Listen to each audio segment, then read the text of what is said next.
Good morning students, मैं नीतू चौधरी स्वागत करती हूँ आपका अपने परिवार स्वाध्याय श्री में। तो कैसे हैं आप सभी? आई होप अच्छे होंगे, स्वस्थ होंगे और घर पर रहकर अपनी पढ़ाई कर रहे होंगे। तो सबसे पहले तो आप सभी को नवरात्रों की हार्दिक शुभकामनाएं। जैसे कि आपको पता है कि नवरात्रि शुरू हो चुके हैं।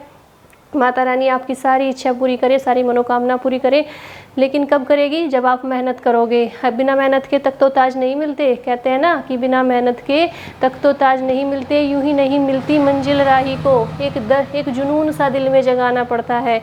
जब तक जुनून नहीं होगा, जिद नहीं होगी किसी को लक्ष्य को पाने की, तब तक वो लक्ष्य प्राप्त नहीं हो सकता। तो इसी के साथ आज की क्लास की शुरुआत करते हैं कि युद्ध कहाँ तक टाला जाए, द्वंद्व कहाँ तक पाला जाए, द्वंद्व कहाँ तक पाला जाए, युद्ध कहाँ तक टाला जाए, तू राणा का वंशज है, फेंक वाला जहाँ तक जाए।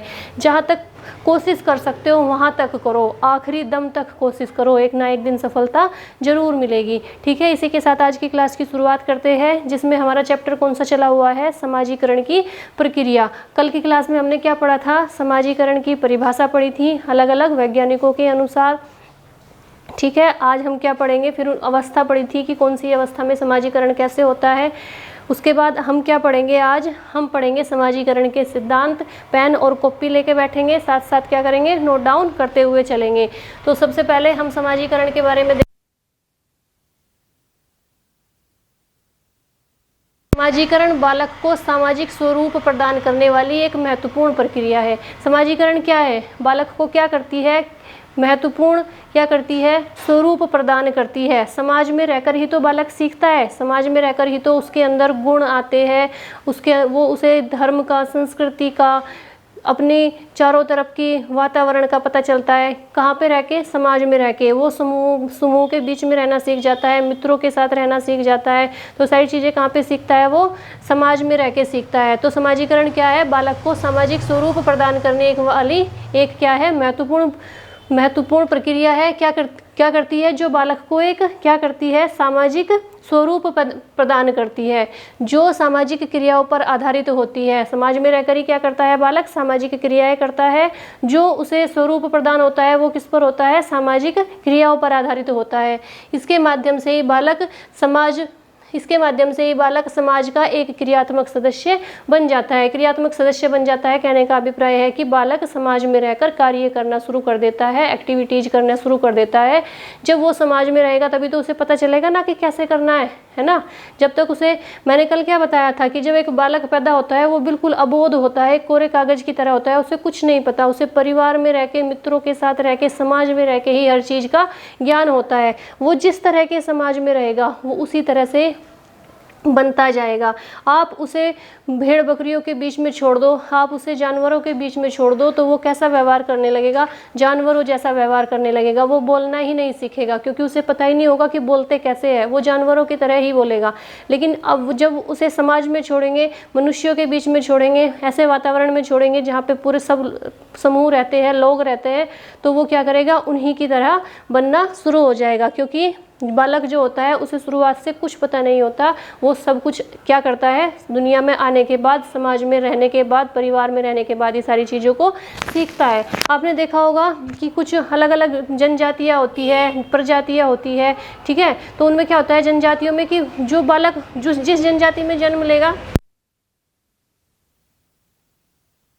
वो उसी तरह से बिहेव करता है ना। जैसे आप देख लीजिए, कोई मतलब इसमें अमीरी गरीबी की बात नहीं है। आप देख लीजिए कि कोई मध्यम परिवार का बालक होगा, वो मध्यम परिवार में जन्म लेगा, तो वो क्या करेगा? उसकी सारी एक्टिविटी किस हिसाब से होगी? उसके परिवार के हिसाब से होगी। उसके शौक कैसे होंगे? उसके मध्यम परिवार के हिसाब से होंगे। वो ज़्यादा ऊपर की सोचता भी नहीं है। ठीक है, क्योंकि उसे पता है कि यहाँ तक ही मैं सीमित हूँ। जब वो बाहर निकलेगा, समाज में देखेगा, उच्च वर्ग को देखेगा, तब जाके वो सीखना शुरू करेगा। लेकिन जो बच्चे उच्च धनी वर्ग में पैदा होते हैं, यानी जिनका जो अमीर होते हैं, वो उनके बच्चे देखे होंगे आपने कि उनके शौक जो होते हैं, उनकी जो ख्वाहिश होती है, जो इच्छा होती है, वो बिल्कुल हाई लेवल की होती है, क्योंकि वो इसी तरह के वातावरण में पले बड़े हैं।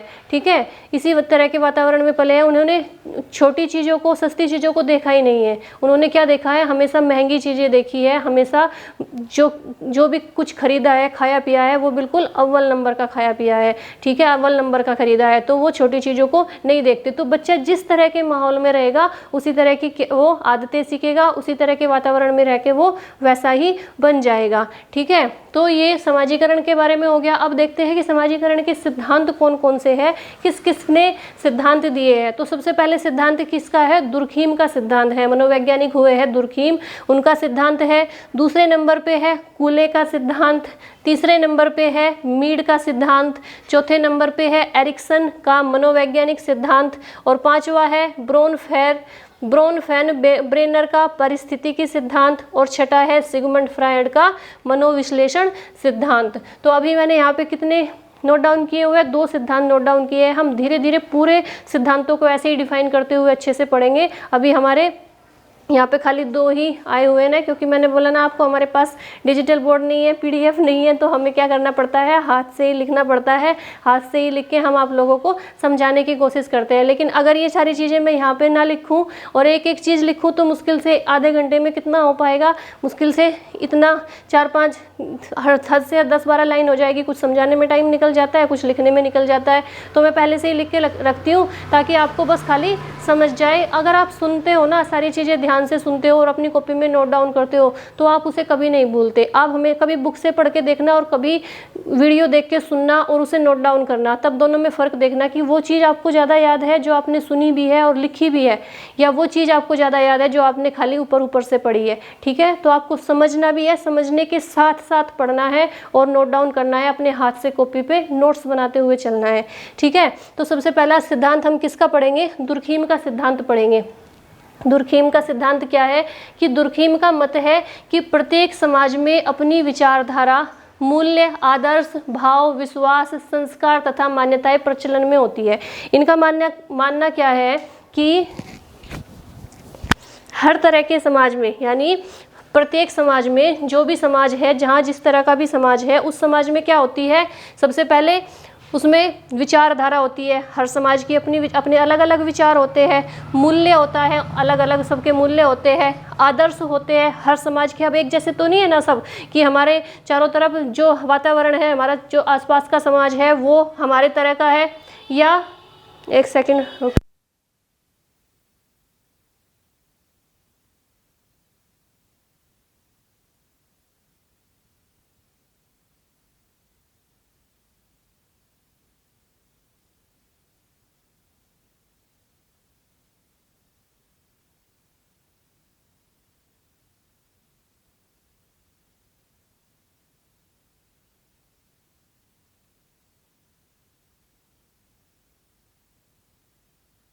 ठीक है।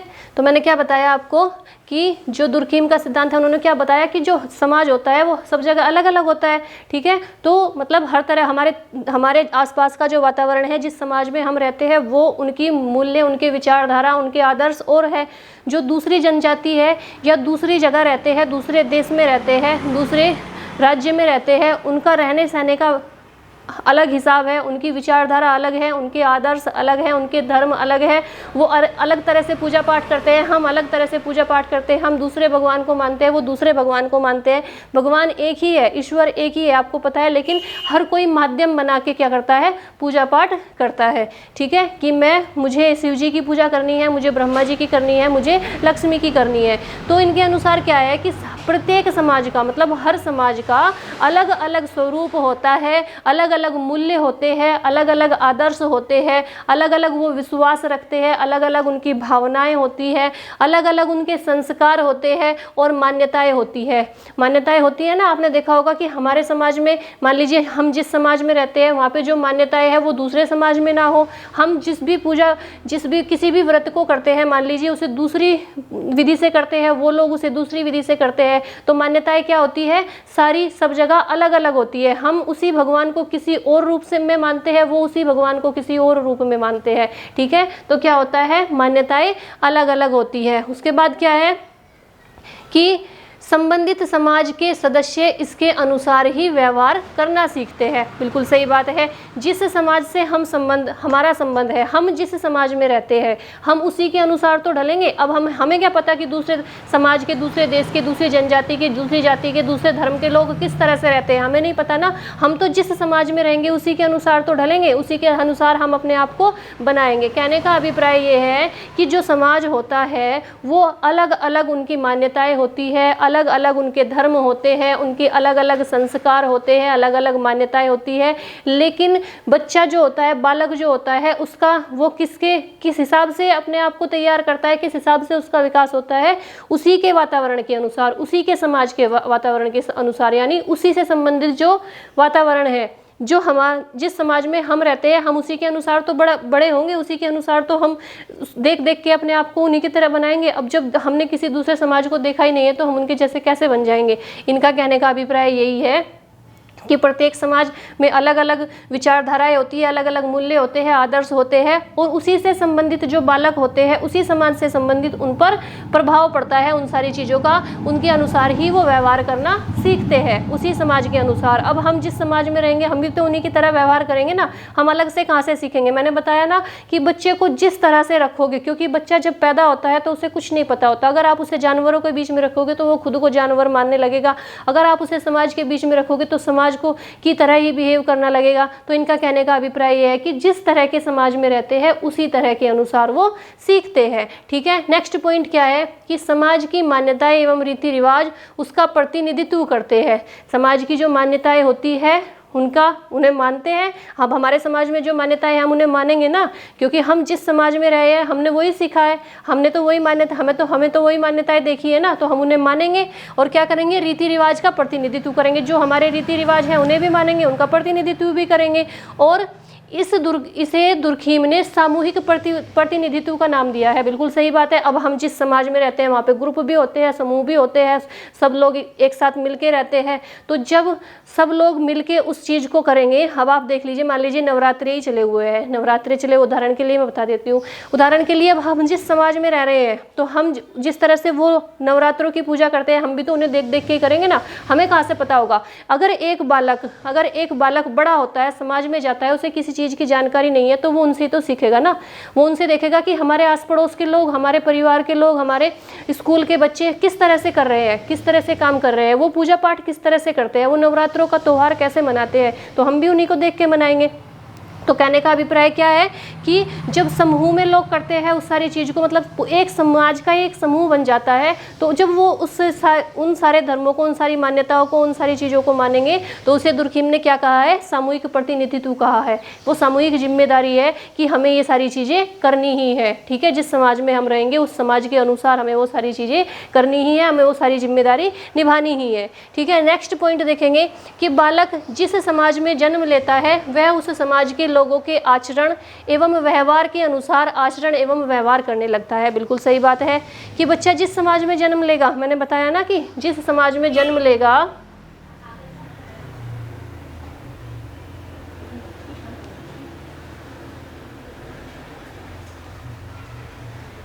मैंने बताया था ना भी कि बच्चा जिस समाज में जन्म लेगा उसी के अनुसार तो करेगा।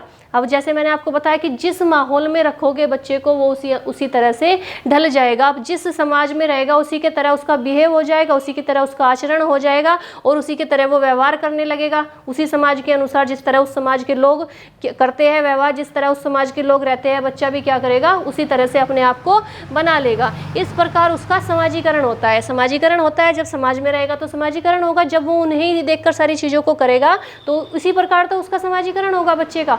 जब वो उसी वातावरण में रह के सारी चीज़ों को सीखेगा, उसमें सामूहिक चेतना की भावना विकसित होती है। बिल्कुल सही बात है। जब समाज में रहेगा तो सामूहिक चेतना की भावना तो विकसित होगी। वो मतलब उसके अंदर क्या आएगा कि ये हमारा पूरा समाज है, ये हमारा पूरा समूह है और ये हमें इसके साथ ही मिलकर चलना है। ठीक है, तो उसके अंदर क्या होगा, सामूहिक चेतना की भावना विकसित होगी।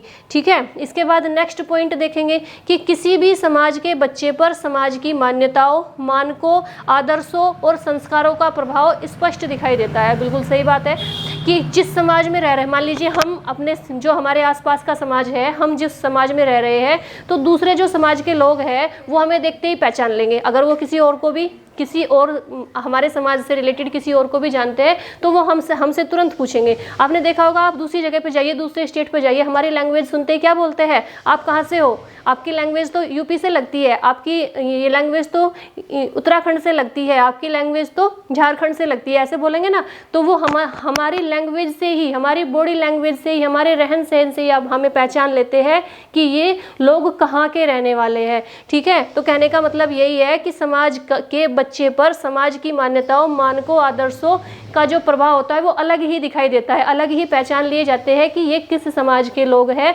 किस तरह के समाज में रहते हैं, कैसे वातावरण में रहते हैं। उन्हीं के परिप्रेक्ष्य में बालक का क्या होता है, समाजीकरण होता है। ठीक है, नेक्स्ट देखेंगे, ये कौन सा हो गया, दुर्खिम का सिद्धांत हो गया। दुर्खिम ने क्या कहा, मैंने आपको बिल्कुल इजी लैंग्वेज में समझा दिया। दुर्खिम के अनुसार है कि प्रत्येक समाज के अलग अलग मूल्य होते हैं, प्रत्येक समाज के अलग अलग आदर्श होते हैं, मान्यताएं होती है, भावनाएं होती है और क्या होते हैं, संस्कार होते हैं। और जिस तरह के उस समाज के संस्कार, मान्यताएं, मूल्य, आदर्श होते हैं, उसी बच्चा क्या करेगा, बालक क्या करेगा, उसी से संबंधित उन सारे संस्कारों में, मान्यताओं में क्या हो जाएगा, उनके अनुसार ही व्यवहार करना सीख जाएगा। ठीक है, ये किसके अनुसार है, दुर्खिम के अनुसार है। दुर्खिम ने क्या कहा है कि समाज की मान्यताएं और रीति रिवाज उसका प्रतिनिधित्व करते हैं। जिस तरह के समाज में रहेगा, जिस तरह के समाज में वहाँ पे जो रीति रिवाज हो गए उन्हीं को ही अपनाएगा ना, जिस तरह के समाज में रहेगा उन्हीं को अपनाएगा, वहाँ की मान्यताओं को अपनाएगा।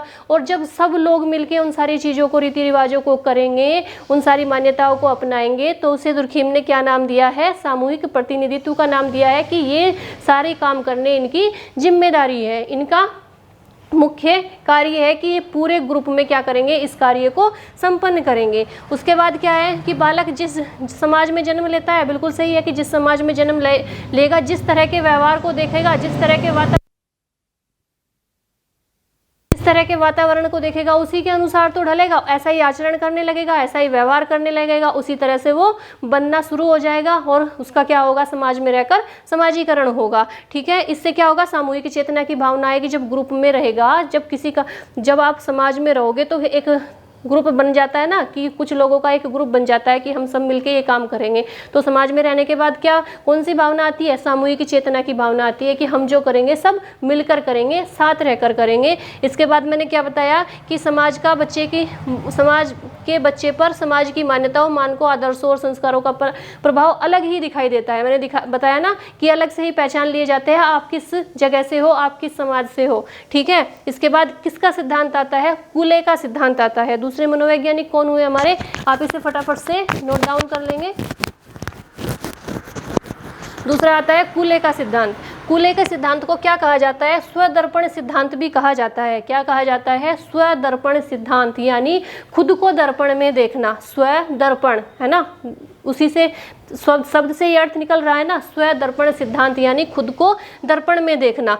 सिद्धांत कूले के अनुसार बालक का समाजीकरण सामाजिक अंतरक्रिया पर निर्भर करता है। सामाजिक जो अंतरक्रियाएं होती हैं उन पर क्या करता है, बालक का विकास, वो बालक का जो समाजीकरण है वो निर्भर करता है। उनके अनुसार समाज के अन्य लोगों तथा विभिन्न पहलुओं के संपर्क में आने रहने से बालक की अपने बारे में स्वधारणा विकसित तथा व्यापक हो जाती है।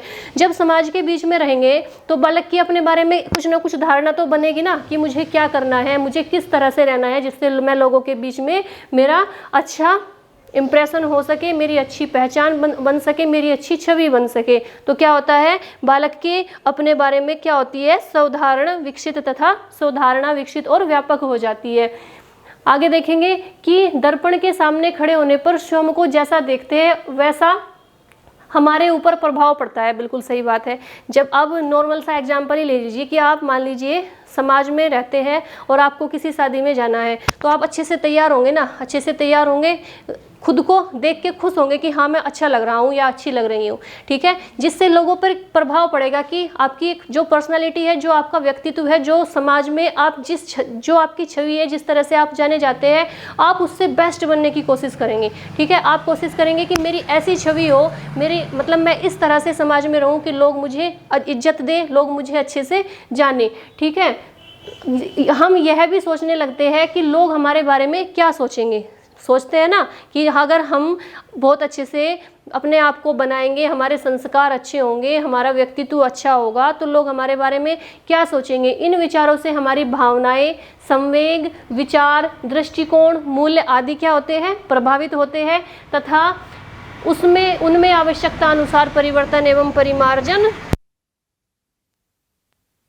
अब हमें जो कमी लगती है आवश्यकता अनुसार परिमार्जन एवं परिवर्तन होते जाते हैं, तो हमारे अंदर क्या होते जाएंगे, चेंजेज होते जाएंगे। मान लीजिए हम समाज के बीच में रहते हैं, तब हमें शुरुआत में कुछ चीज़ों का ज्ञान नहीं है, लेकिन जब हम बाहर जाएंगे हमें कुछ चीज़ों का ज्ञान होगा, तो हम अपने अंदर परिवर्तन लाने की कोशिश करेंगे, चेंज लाने की कोशिश करेंगे कि हमें भी उन्हीं की तरह बनना है, हमें भी उन्हीं की तरह अच्छे से रहना है, हमें उनकी तरह, हमारे अंदर भी ऐसे ही संस्कार होने चाहिए। जब हम, बिल्कुल सही बात है, इसे स्वदर्पण क्यों कहा है कि जब हम शीशे के सामने, दर्पण के सामने खड़े होते हैं तो हम चाहते हैं कि हमारा हमारी जो छवि हो ना इस समाज में वो बहुत अच्छी होनी चाहिए। मतलब हम अपने आप को बेस्ट बनाने की कोशिश करते हैं, आवश्यकता के अनुसार हम अपने आप में परिवर्तन लाते हैं। ठीक है, नेक्स्ट क्या है, कूले के अनुसार, कूले ने समाजीकरण में प्राथमिक समूहों को सबसे अधिक महत्वपूर्ण माना है।